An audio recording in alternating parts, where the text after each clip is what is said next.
Hi, my name is Mikayla Hart, and this is a screencast explaining my Geography 167 final project. So I chose to focus on sea level rise, which I believe is a super important topic of discussion, especially in today's time with global warming being a huge issue with rising sea levels and everything. So I got data from the U.S. Census and National Oceanic Atmospheric Administration to create maps and graphs to see trends in sea level rise, the states that are most affected, and contributing factors such as income and temperature. Um, Through my maps, I found that increasing temperatures and a lower income played a huge role in how much an area was affected by sea level rise. The reason I chose this was because I am from a coastal city, so I found it super interesting, and I'm very curious to see how an area that I live in and other areas around the country and even the world could be affected in the next 30 to 100 plus years. So the first map that I made using ArcMap is a map of the United States mean sea level trends measured feet per century. I used the lower 48 states and placed this on top of an Esri base map. The base map I chose because it was centered around oceans, and I thought that was super related. It was very relative to the sea levels that I am focusing on.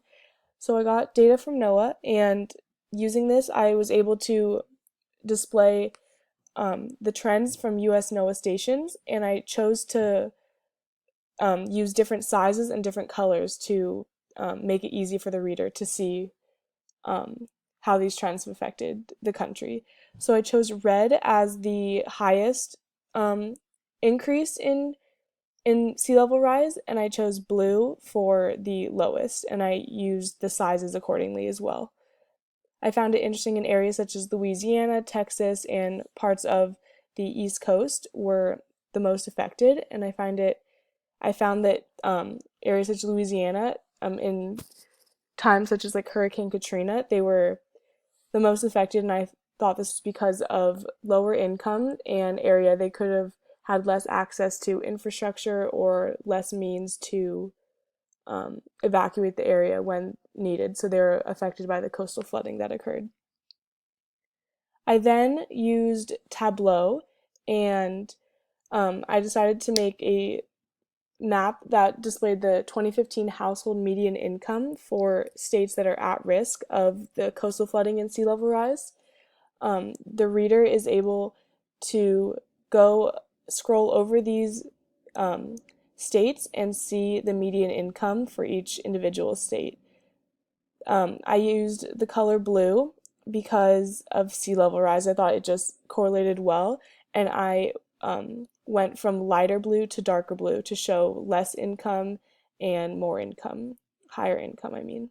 So areas such as Florida, Louisiana, Mississippi have lower incomes, which I thought related to the map above, showing that they were more affected by this sea level rise. The next data that I used in Tableau shows projected populations that are at risk of a 1.8 meter sea level rise by 2100. This shows each individual state and how many people could potentially be displaced or affected by the potential sea level rise that could occur. So it's interesting, it correlates to the map above with income, that there are areas such as Florida, Louisiana, California, they all have higher numbers of people that could be displaced, which again relates to higher sea level rise effects and lower income. Again, I used blue because I think that it would go well with this map as well as sea level rise.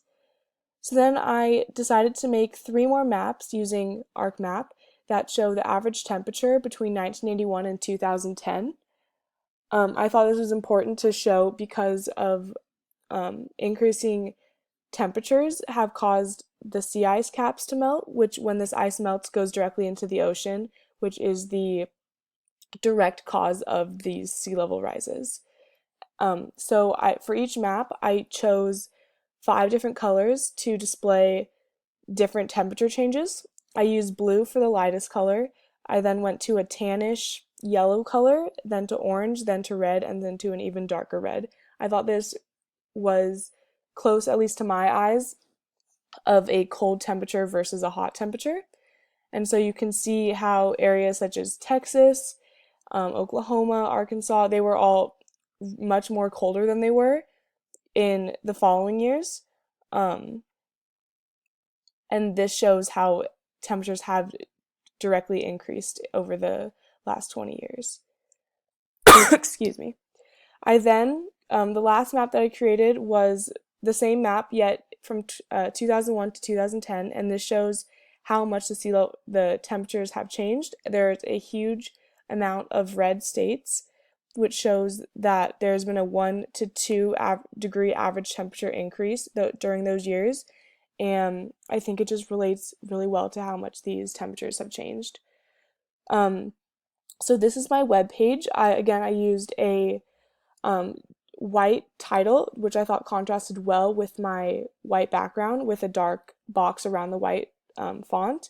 I then used an image from the internet to draw the readers in, and a little caption that kind of summarizes my whole project. So that is my screencast discussing my Geography 167 final project on sea level rise. I want to thank you for a great class. I learned a lot, and I'm excited to take further GIS and cartography classes in the future. Thank you.